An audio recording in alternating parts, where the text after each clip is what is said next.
po si Nonoy Palaboy, ang Palaboy na good boy. Ako po si Donnie Milyonaryo, ang Don Romantiko sa radyo. At ako naman po si Sko Driver, ang DJ na sweet lover. Dahil gusto ko ka, dahil gusto ko ka, dahil gusto ko ka, dahil gusto ko ka. Subaybayan dito sa OK FM, ang programang maghahatid ng pag-asa sa ating pamilya, kabataan at kalusugan. Programang may dalang mensahe sa atin na kay Jesus mayroong pag-asa. Tanggapin siya sa ating buhay, maghanda sa kanyang malapit at muling pagdating. Bagong pag-asa, mapapakinggan tuwing alas 5:30 hanggang alas 6 ng umaga, Lunes hanggang Biyernes. Dito lamang sa OK FM. Para sa inyong mga katanungan, mag-text lamang sa 0977-148-8517 and 0929-140-2829. Bagong pag-asa. Ito ang Bagong Pag-asa, isang programang maghahatid ng pag-asa sa pamilya, kabataan at kalusugan at may dalang mensahe sa atin na kay Jesus mayroong pag-asa. Tanggapin siya sa ating buhay, maghanda sa kanyang malapit at muling pagdating. Bagong Pag-asa. Alright, magandang umaga po muli sa inyong lahat mga ginigiliw naming mga tagapakinig. Tayo po ay medyo maaga ngayong mag-uumpisa sapagkat nais po nating bawiin yung walang sound kahapon na pagtatalakay ni Ma'am Ambi sa isang napakahalagang kaalaman. So tayo po ay magpapatuloy ngayon at atin pong nais na hilingin muli ang pamamatnubay ng Panginoon, kaya po tayong lahat ay manalangin. Ama po naming banal, sa umaga pong ito kami muling lumalapit sa iyo na nagpapasalamat, nagpupuri. Muli dinadakila ka mong banal sapagkat iyo kami pinagkalooban muli ng buhay at kalakasan at isa pang pagkakataon upang muling makapaghatid ng iyong banal na pabalita sa sangkatauhan. Salamat po sapagkat patuloy mong pinagpapala ang himpilang ito. Kalaki po ng palatuntunang ito upang patuloy na makapagdala ng pag-asa at ng katotohanan sa mga nakikinig. Aming pong dalangin naman na patuloy mo po nawang pagpalain ang aming mga tagapakinig. Pagpalain po at pagalingin ang may mga karamdaman. At patuloy po nawang pagkalooban ng kaaliwan ang mga nalulungkot at patuloy pong kahabagang ipagkaloob ang mga biyayang kinakailangan namin sa buong maghapong ito. Gabayan po nawa kami ng iyong banal na espiritu upang sa maghapong itong aming paggawang muli ay huwag kami magkasala laban sa iyo. At amin pong pakiusap din na ang iyong piling banal anghel ang siyang patuloy na mamatnubay sa bawat isa upang kami malayo sa mga kasakunaan at patuloy na aming magampanan ang aming mga tungkulin at ang aming dapat na gawin sa araw na ito. Muli ay aming pong idadalangin ang iyong patuloy na pagpapala, ipagkaloob sa palatuntunang ito at sa himpilang ito at gayon din sa aming mga namumuno sa pamahalaan. Ito po ang aming samot hiling sa ngalan po ng aming Panginoong Jesus. Amen. So, Ma'am Ambi, ating uulitin ang pag-aaral natin kahapon sapagkat medyo nagkaroon tayo ng technical problem. So, Ma'am Ambi, ang panahon ay para sa iyo ng muli. Thank you po, Pastor. Kahapon po, mga tagapakinig, hindi niyo ako narinig. Pero dahil gusto namin, okay kayo, uulitin namin yon, no? Pinag-uusapan po natin dito yung halimaw na nakatira dyan sa ating mga katawan. Sabi ko nung nakaraan, Lunes siguro yon, sabi ko kapag kaya nagising, pwede kayong tuklawin, pwede nyo ikamatay, pwede kayong makapatay. Yun po ay galit. Sabi natin, kapag kayo nagagalit, huminga ng malalim, isipin nyo na yung kausap nyo ay hindi yung kaaway. Isipin nyo rin na magpatawad at lagi nyong tandaan maging masayahin at manalangin. Pero ngayon, pag-usapan po na natin ulit, dahil gusto namin okay kayo, alamin natin kung anong epekto ng galit sa tao na magagalitin at madaling mairita. Kasi kung masamang magalit, ibig sabihin masama din ang hatid niyan sa atin. Una, Sa taong madaling magalit, madaling mairita, nako, mas makaapat na beses ang posibilidad na kayo ay magkaroon ng sakit sa puso. Dahil nga kayo laging galit, yung Oo. puso nyo laging nai-stress, ang tendency niyan, magkaroon kayo ng sakit sa puso. Kaya kung kayo ay gustong umiwas na sa sakit na dulot ng galit, huwag kayong magagalit. Lagi kayong maging masaya. Kahit kayo dapat ang magalit, isipin nyo pa rin yung mga masasayang bagay. Sabi natin, lagi maging positibo. At ang susunod, kapag kayo ay madaling magalit, laging nagagalit, pinanganak na galit, pwede kayong mas maagang mamatay o maaga pa o bata ka pa namatay ka na. Bakit? Kung ikaw ay galit, pwede ka makapatay, edi mapipreso ka. Para ka na rin patay doon. Kung ikaw ay galit, pwede kang Maestro. pwede kang ma-stroke. At kung ikaw naman ang dahilan ng galit, baka kayo mabaril, masaksak. Kaya talagang parehas yung nagagalit, yung kinakagalitan ay pwedeng magkaroon ng mas maagang pagkamatay, Pastor, no? At sunod, yung mga taong nagagalit, nakapagsasalita ng masasamang mga salita, nakakaranas yan sila ng guilt, yung pagsisisi kasi hindi mo na mabawi yung masasakit na salita na sabi mo sa anak mo, sa kaibigan mo, sa estudyante mo, sa nanay mo, o kaya sa anak nyo, o kaya sa pasyente nyo. Mga kaibigan, kapag tayo nagagalit, sabi baga po'y bumilang hanggang 10. Pag galit na galit ay 100. Pag hindi pa rin nawawala yung galit niyo, wag na kayong tumigil, bilang na lang kayo ng bilang. Ang susunod po yung taong magagalitin, ang epekto sa kanila, iniiwasan na sila ng kapamilya, ng kaibigan. Kasi, sino bang gustong makihalubilo o makasama yung taong lagi na lang galit, maya-maya konti lang nasabi mo ay nairita na. No? So, ang epekto nun ay iiwasan ka ng mga mahal sa buhay, ng kaibigan, ng mga taong maaari mo sanang maging ka-close. Sunod po sa mga mag-asawa, Pastor. Ito na yon. Ikaw rin ito, Pastor.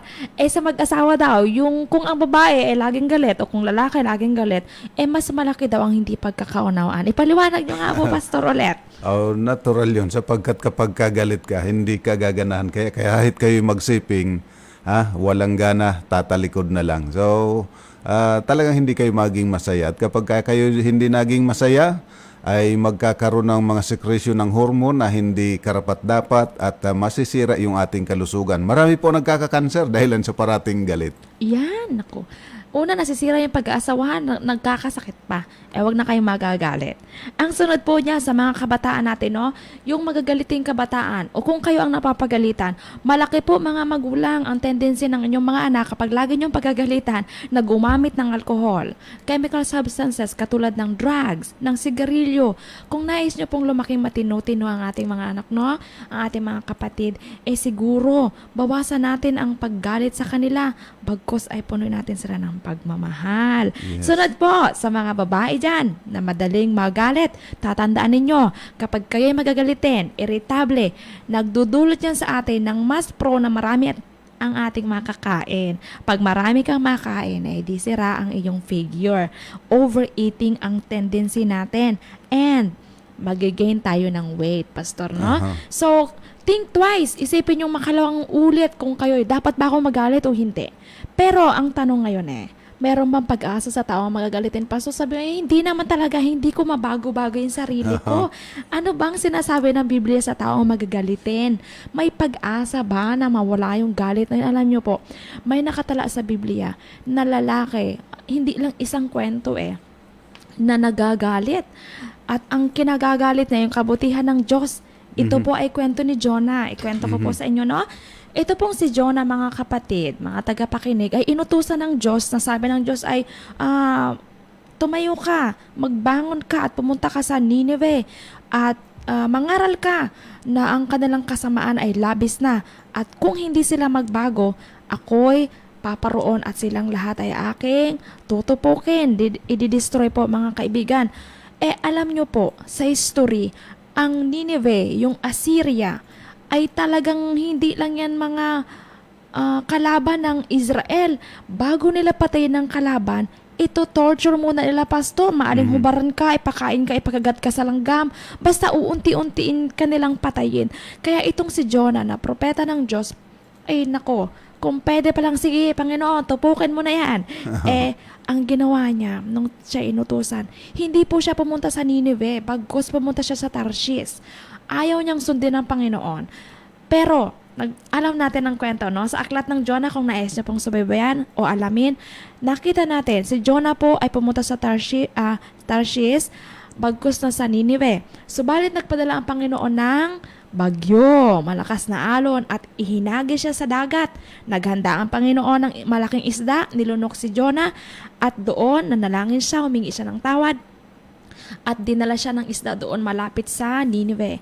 Doon muli ang Panginoon ay nagsabi sa kanya na mangaral ka. Nangaral nga Pastor si Jonah at sinabi niya na kayo ay magbago dahil kung hindi, ang Panginoon ay pupunta at tutupukin kayong lahat. Pagkatapos niyang mangaral sa buong syudad ng Nineveh na may 100,000 na mga tao sa buong syudad, ay tumaas-taas siya, na umupo siya, pumunta siya sa isang medyo mataas na lugar at iniintay niya kung ano mangyayari. Pagkatapos maghintay ni Jonah, mga kaibigan, ay wala namang nangyayari sa Nineveh. Wala namang dumadating na apoy para tupukin sila. Ang sabi ni Jonah, nagalit siya, sabi po, nakadala sa Biblia, ang sabi niya, naggalit si Jonah, nagmukmuk siyang, sabi niya, hindi ba't kaya nga ako tumakas sa iyo, Panginoon, dahil alam ko na masyado kang maibigin, masyado kang mapagpatawad. Pagkatapos kong sabihin sa mga tao na ikaw ay hahatol sa kanila, ano ngayon, wala namang nangyari. Di ba't yun na nga ang dahilan kaya ayaw ko sumunod sa inyo? Ang sabi ng Panginoon, ito rin po ang sinasabi niya sa atin pag tayo nagagalit. Ang sabi niya mabuti baga ang ginagawa mo na magalit? Sabi niya, mabuti ba yan? Samantala nakikita mo, 100,000 na mga tao ang nandiyan at mahal ko yan. Malibang mahal ko ikaw, mahal ko yan, pati ang mga hayop na naandyan ay aking kinakalingat, iniibig. Kaya mabuti ba sa iyo ang magalit? Kung kayo mga magulang, mga nagmamaneho ng sasakyan, ang tanong sa atin mga guro, mabuti ba sa iyo na magalit? Ang kinakagalitan mo, mahal ko yan? Bakit ka nagagalit? Kaya habang ang Panginoon ay nililigtas ang mga tao sa Nineveh, nililigtas niya rin yung taong magagalitin na si Jonah. Kaya sa atin din may pag-asa, mga kapatid. Yun ay kung lalapit tayo sa Panginoon at hihingi natin na, Panginoon, ako po'y magagalitin. Nais ko pong mawala ito sa akin. Tulungan mo po ako. Yan siguro yun. So may pag-asa, tandaan natin, bago kayo magalit, isipin nyo, magkakaroon kayo ng sakit sa puso, masisira ang inyong relasyon sa inyong asawa, mga anak, kaibigan, at higit sa lahat, maaaring iwasan tayo ng ating mga mahal sa buhay. Magagalit ka pa ba, kaibigan? Huwag ka na magalit dahil gusto namin okay kayo, ay tanggalin nyo yung galit ngayong araw. Ayan, okay. So maraming salamat, Ma'am Ambi, sa napakagandang iyong tinalakay sa umagang ito. Sana nga po ay atin ang kaligtaan yung ating mga galit. Ang sabi ng Panginoon, huwag nating palulubugin ang araw sa ating galit. Sapagkat mahal tayo ng Panginoon, hindi lang yung ating kinagagalitan, pati tayo mahal na Panginoon. Ayaw niya na tayo ay magkakaroon ng cancer, ayaw niya tayong ma-high blood, ayaw niya magkasakit tayo sa puso, ayaw niyang na tayo ay magkakaroon ng ulcer. So kung kayo po ay may mga katanungan, huwag po kayong mag-atubiling mag-text sa 0997 461 3186. O kaya naman ay sa 0930-259-4485. Alright, tayo po ay magpapatuloy na sa ating pong pag-aaral sa umagang ito sa banal na kasulatan at ating pong ipagpapatuloy yung ating pong nahintong pag-aaral tungkol doon sa 2,300 days na sabi ay mananatiling ang kaaway ng Diyos ay kanyang aalisin, yung palaging handog na susunugin, at yung sanktuaryo ay kanyang ibabagsak sa lupa. Ano po? Yan po ang ating patuloy na tatalakayin. Mapapansin po ninyo na dito sa sinabi ng anghel kay Daniel, sa Kapitulo 9 ng Daniel, ay mayroon pong 4 na mga mangyayari doon sa 70 years na ipinagkaloob sa mga Hudyo na nangangahulugan ito ng 490 literal years. Ano po? Una, sa 7 sanlinggo raw po ay maitatayong muli ang Jerusalem at maitatatag. At pagkatapos lilipas ang 62 sanlinggo o kaya naman ay 434 years at mahihiwalay ang kabanal-banalan. Subalit siya ay mawawalan at sa bandang huli ay wawasakin ang templo. At ang pangatlo, ang wika ay magpapatibay siya ng tipan sa marami sa isang sanlinggo. Subalit sa kalahatian ng sanlinggong iyon, kanyang ipatitigil ang hain. At alam po natin ang ating Panginoon ay itinalaga o ihiniwalay noong 27 AD matapos na siya ay bautismuhan ni Juan Bautista. At siya po ay nangaral sa loob ng 3 taon at kalahati, datapwat siya ay ipinako sa cross, at nang siya ay ipako sa cross, ay nahapak ang tabing doon sa sanktuaryo, yung kabanal-banalang dako, at ang tinig ay narinig na ang sinasabing naganap na o tapos na. Kaya nga't hindi na natuloy ang paghahandog ng saserdote nung araw na yaon. At sa kalahati pa nung isang linggo o 3.5 years ay nangaral ang mga alagad doon sa Jerusalem. Hindi sila umalis ng Jerusalem. Datapwat sila'y pinag-usig, pinagpapatay, kaya nga sila ay tumakas at pumunta sa mga hintil at doon na sila nangaral. Natapos yung 70 weeks o 490 literal years na ipinagkaloob sa mga Hudyo upang magsisi at magbago. At sapagkat hindi sila nagbago, ang wika ng mga alagad, kami ngayon ay tutungo na sa mga hintil. So, noong 34 AD, pinatay nila si Stephen at ito po ang katapusan noong 70 weeks o 490 literal years. Ano po? At so kung atin pong kukwentahin yung natitira pang taon, ang wika ay kung idadagdag natin doon sa 34 AD, ay makakarating tayo doon sa in-between 1843 and 1844 na kung saan doon naman po pinag-umpisahang ipangaral na si Kristo ay babalik at lilinisin na ang sanktuaryo. Datapwat kanilang natuklasan na hindi pala ang pagbabalik dito sa lupa ang tinutukoy na paglinis sa sanktuaryo, kung hindi yung doon sa langit, yung sinasabi rito sa ibang salin na muling itatatag o muling gagamitin ang sanktuaryo. Kaya dito po sa Daniel 7:13 ang wika, ako'y nakakita sa pangitain sa gabi at narito lumabas na kasama ng mga alapaap sa langit ang isang gaya ng anak ng tao, at siya'y naparoon sa matanda sa mga araw at inilapit nila siya sa harap niya.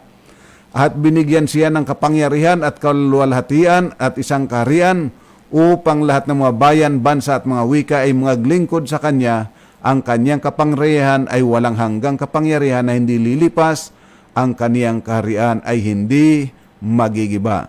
So mula po noon ay talagang ipinangaral na yung si Kristo ay naroon sa sanktuaryo, sapagkat natuklasan po nila sa aklat ng Hebreo na ito pala yung gagawin ng ating Panginoon. Sa Hebreo 8:1 ang wika, ang kinauwian nga ng mga bagay na aming sinasabi ay ito: mayroon tayong isang dakilang saserdote na nakaupo sa kanan ng luklukan ng karangalan sa mga langit, ministro sa sanktuaryo at sa tunay na tabernakulo na itinayo ng Panginoon, hindi ng tao. So dito po muling natuklasan ito na ang ating Panginoon ay naroon pala sa kanan ng Ama at namamagitan para sa atin. Hindi pala natin kinakailangang lumapit kung kanino paman, kundi doon sa ating Panginoon, sapagkat siya ang namamagitan sa atin. Yung ating saserdote ay naroon sa kalangitan. Siya yung ating pinakapunong pari. Kaya hindi tayo pinalalapit dito sa lupa, kundi kay Kristo doon sa kanyang luklukan. Kaya nga po ang panawagan sa atin, pagdating sa Apokalipsis 14, ay ating sambahin yung lumikha ng langit at ng lupa at ng dagat at ng mga bukal ng tubig. Ano po? Siya ang ating dapat na sambahin, siya ang ating dapat na lapitan. At nagbabala po sa talatang 8 ay nagbigay ng babala hanggang talatang 11. Ang wika at ang iba, ang pangalawang anghel ay sumunod na nagsasabi, naguho, naguho ang dakilang Babylonia, na siyang nagpainom sa lahat na bansa ng alak ng kagalitan ng kanyang pakikiapid. At ang ibang anghel, ang pangatlo ay sumunod sa kanila na nagsasabi ng malakas na tinig, kung ang sino man ay sumasamba sa hayop at sa kanyang larawan at tumatanggap ng tanda sa kanyang noo o sa kanyang kamay, ay iinom din naman siya ng alak ng kagalitan ng Diyos na nahandang walang halo sa inuman ng kaniyang kagalitan. At siya ay pahihirapan ng apoy at asupre sa harapan ng mga banal na anghel at sa harapan ng kordero. At ang usok ng hirap nila ay papailang lang magpakailan-kailanman at sila'y walang kapahingahan araw at gabi, sila mga nagsisisamba sa hayop at sa kanyang larawan at sino mang tumatanggap ng tanda ng kaniyang pangalan. So ang Diyos po ay nananawagan na tayo sa Kanya sumamba, tayo sa Kanya lumapit, sa Kanya tayo mangumpisal ng ating mga pagkukulang, ating pagkakasala, sapagkat siya lamang ang tanging makakapagpatawad, yamang ang ating Panginoon, siya ang namatay para pangtubos sa lahat nating kasalanan. Walang sinuman, walang ibang pangalan sa silong ng langit na maaari nating lapitan upang hilingan ng tulong at ng kapatawaran. So, ang panawagan ng Diyos, sumamba kayo sa gumawa ng langit at ng lupa, sa Kanya tayo lumapit sa panahon ng ating pangangailangan. Ang panawagan ng Babylonia, unong sungay, o kuminsan ay ihinahayag sa kasulatan na bilang isang halimaw, sa Kanya tayo sumamba at lumapit sa panahon ng ating pangangailangan. Kaya ang tanong sa atin, sino ba ang ating tutugunin? Sino ang ating pananampalatayanan? Sino ang ating lalapitan? Ha? So yan po ang aral mula sa aklat ni Daniel. Tayo po ay lilipat na sa pag-aaral sa aklat ng Apokalipsis.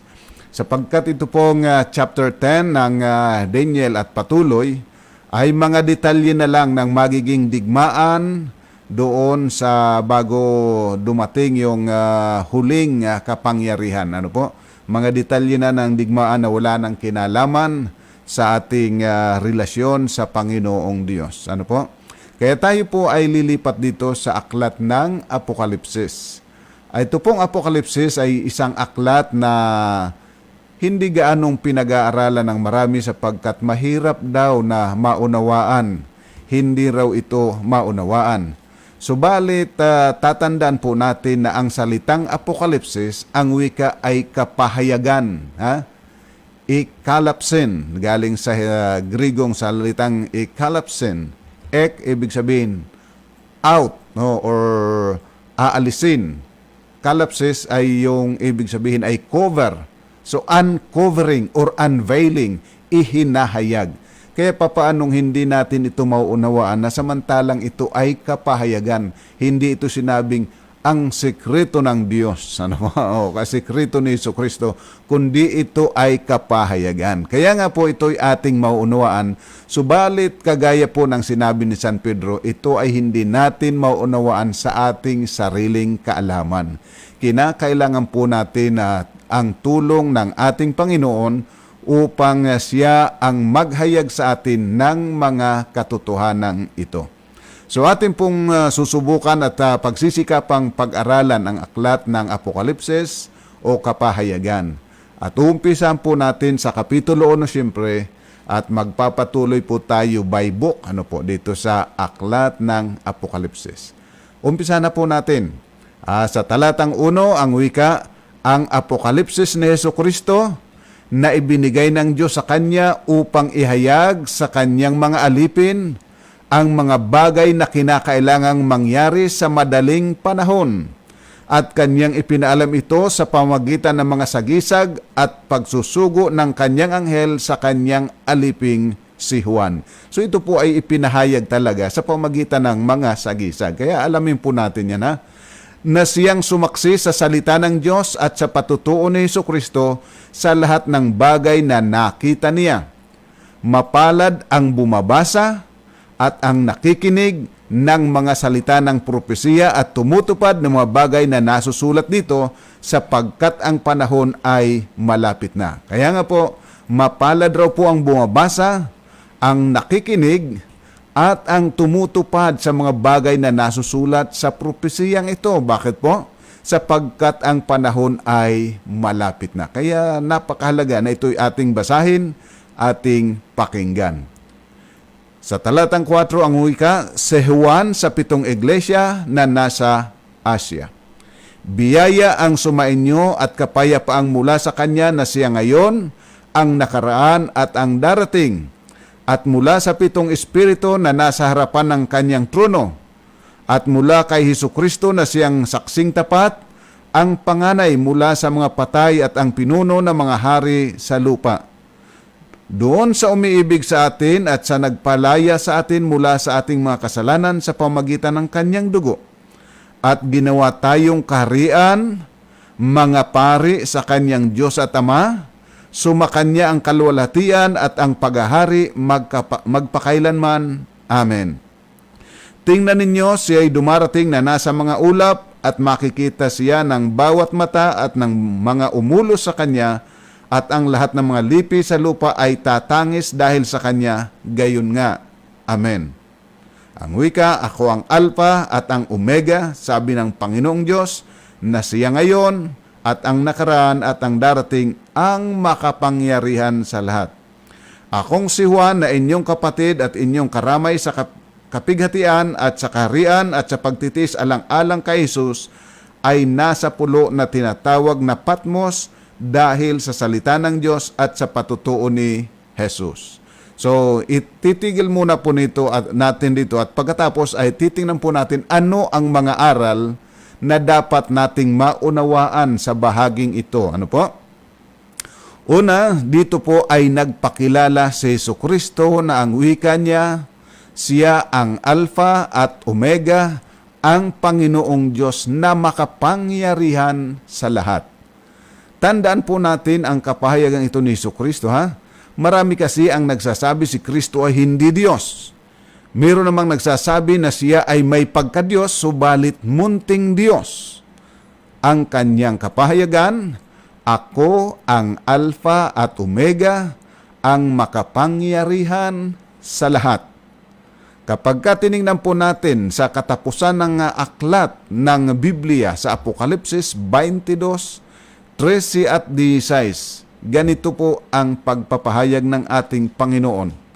Ako ang Alpha at ang Omega, ang una at ang huli, ang pasimula at ang wakas. Akong si Jesus ay nagsugo ng aking anghel upang sa inyo'y magpatutuo ng mga bagay na ito sa mga iglesia. Ako ang ugat at ang supling ni David, ang maningning na tala sa umaga. So napakaliwanag po dito sa Apokalipsis na ipinapakilala ang ating Panginoong Jesucristo na siya yung Alpha, siya yung Omega, siya yung makapangyarihan sa lahat. Hindi siya yung maliit na Diyos. Ano po? Ay di lalo namang hindi karaniwang tao. Bagamat siya ay nagkatawang tao. Kaya nga po nagkatawan sapagkat hindi siya katawang tao dati. Ano po? Kaya napakaliwanag po ang sinasabi sa banal na kasulatan. So, sapagkat siya ang makapangyarihan sa lahat, ligtas ang sa kanya'y magtiwala. Ano po? Ito po naman ang mensahe na dapat na maunawaan natin, na ligtas na tayo'y magtiwala sa ating Panginoon sapagkat siya ang Alpha, siya ang Omega, makapangyarihan po siya sa lahat. Okay? Pangalawa, tayo ay mga saserdote o pare ng Diyos. Yan po ang sinasabi doon sa talata, ginawa niya tayong kaharian ng mga pare. So tayong lahat, bawat nananampalataya ay ibinibilang na pare ng Diyos. Ito rin ang turo ni San Pedro. Sa unang sulat ni San Pedro, Kapitulo 2, talatang 9, ang wika niya, ngunit kayo'y isang lahing pinili, isang maharlikang pagkapari, isang bansang banal, sambayanang pag-aari ng Diyos upang inyong ipahayag ang mga kapangyarihang gawa niya na tumawag sa inyo mula sa kadiliman tungo sa kanyang kagilagilalas na liwanag. So napakaliwanag po na sinasabi, tayo ay isang maharlikang pagkapari, isang bansang banal, sambayanang pag-aari ng Diyos. Si Satanas po ay ipinipilit na tayo ay hindi maaring lumapit sa Diyos sapagkat tayo'y mga makasalanan. Datapot ang banal na kasulatan nagtuturo sapagkat ikaw ay makasalanan, kinakailangan mong lumapit sa Diyos. Kaya kayo ang wika, tayo ay isang maharlikang pagkapari. Maaari tayong lumapit at humingi ng ating kapatawaran mula sa Diyos at tayo ay may karapatan din upang ibahagi ang katotohanan ito sa ibang mga tao. Kinakailangang ating ihayag sa kanila na tayo ay binago ng Diyos at ibinilang sa kanyang mga anak, kanyang sariling bayan. Ito ang napakahalaga sapagkat si Satanas ay parating idinidiin sa atin na tayo'y mga makasalanan, tayo'y walang kwenta, tayo'y walang karapatang lumapit sa Diyos. Subalit tandaan po natin, ang sabi ng Panginoon, ako'y hindi naparito dahilan sa matutuwid. Ako'y naparito dahilan sa mga makasalanan. Ang Dr. Ika hindi kailangan ng mga walang sakit. Ang doktor kailangan nung may mga karamdaman. Ganon din ang ating Panginoon. Siya ang kailangan natin sapagkat tayo'y makasalanan. Kaya nga po, bakit kailangan nating lumapit sa Panginoon? Sapagkat wala tayong katwiran, wala tayong kabanalan, wala tayong sariling kakayanan upang baguhin ang ating sarili. Okay, so yan po ang pangalawa. Pangatlo, si Kristo ay muling babalik at makikita siya ng bawat mata, pati na mga nagsiulos sa Kanya. Alam po ninyo, mayroon kasing nagtuturo ng pagdating ng Panginoon ay sekreto. Secret rapture. Mayroon nga nagtuturo na si Kristo raw po ay dumating na noon yatang 1975. Subalit nakikita lang ng mata ng pananampalataya. Subalit dito po, pati ang mga nagsiulo sa Kanya ay makikita siya. Kaya hindi rito sinasabi yung mata ng pananampalataya. Literal na mata ang sinasabi ritong makakakita sapagkat pati ng mga nagsiulo sa Kanya makikita siya. No? So, si Kristo ay babalik sapagkat may babalikan. Yan pa ang isang dapat nating maunawaan. Ang sabi sa Juan 14:3, at kung ako'y pumunta roon at maihanda ko ang isang lugar para sa inyo, ako'y babalik at kayo'y tatanggapin ko sa aking sarili, upang kung saan ako naroon, kayo rin ay naroroon. So, ang nagtuturo lamang po nito na ang tao ay papasok sa langit kasama si Kristo, hindi kapag siya ay namatay na. Itinuturo po rito na ang tao, kapag ka namatay, hindi diretso sa langit sapagkat siya ay babalik upang tanggapin ang lahat ng sa kanya'y sumasampalataya. Kaya po yung doktrina ng sabi ay siya ay babalik at maghuhukom sa patay at mga buhay. Sino pa ang patay ang hukuman kung nasa langit na o nasa impyerno na yung mga masama matapos na mamatay? Sino ang kanyang babalikan? Sino pa ang kanyang huhukuman? Nasa apoy na, huhukuman mo pa? Ano pang paghukom ang iyong gagawin?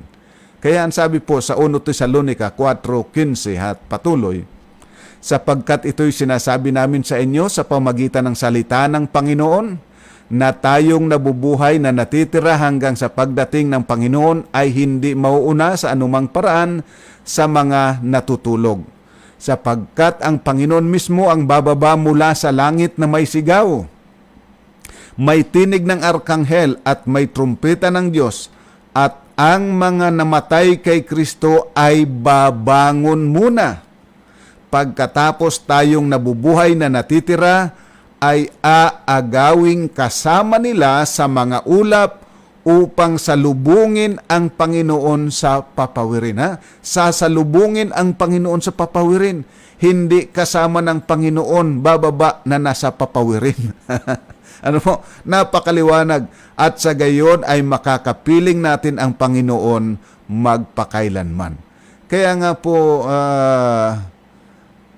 ang ating Pangulo kung minsan ay medyo hindi maganda kung manalita. Pero tama po yung kanyang sinabi, kalukuhan yung impyerno ninyong yan. Ha?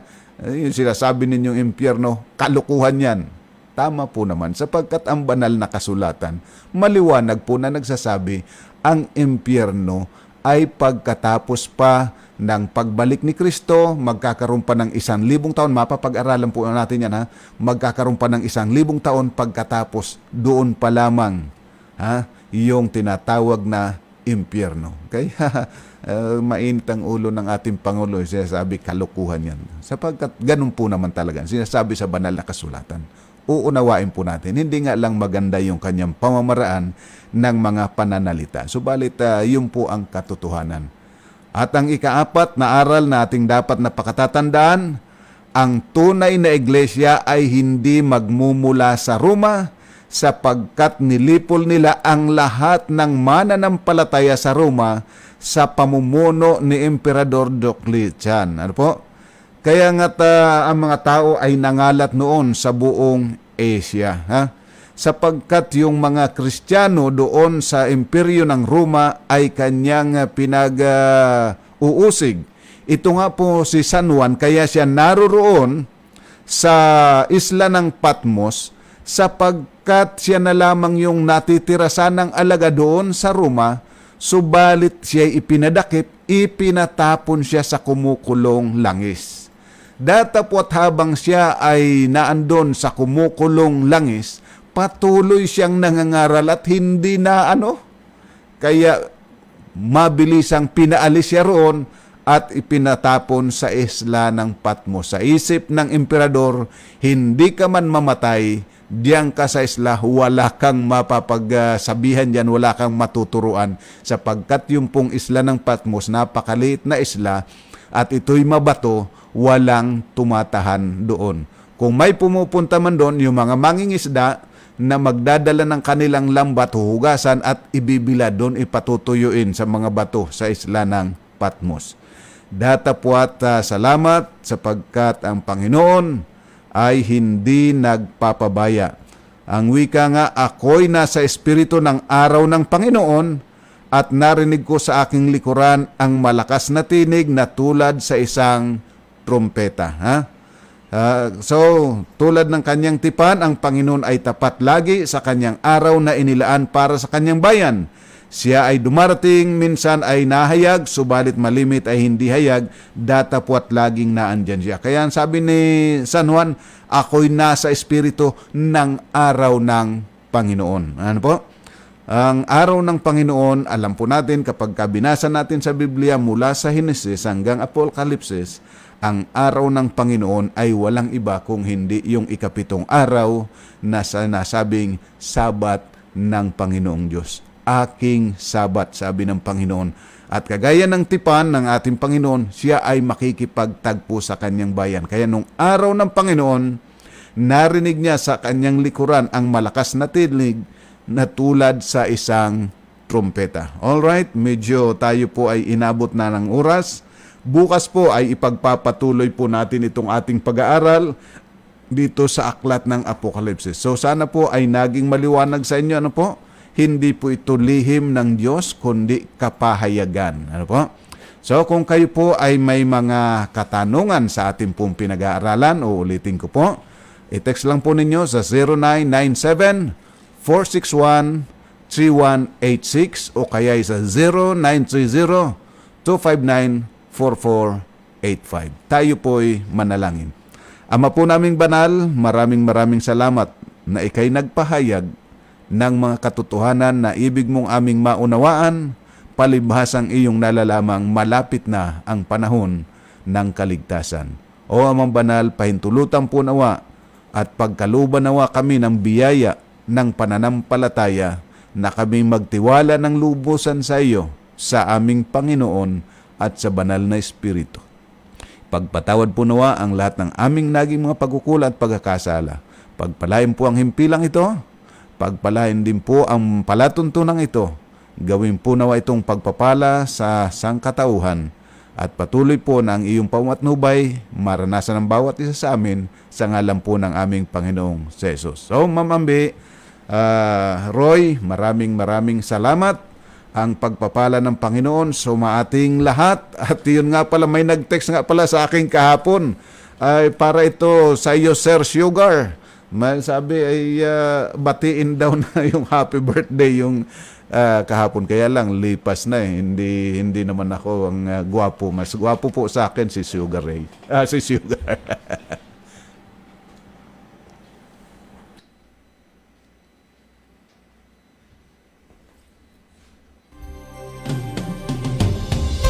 Sa inyong napakinggan ang programang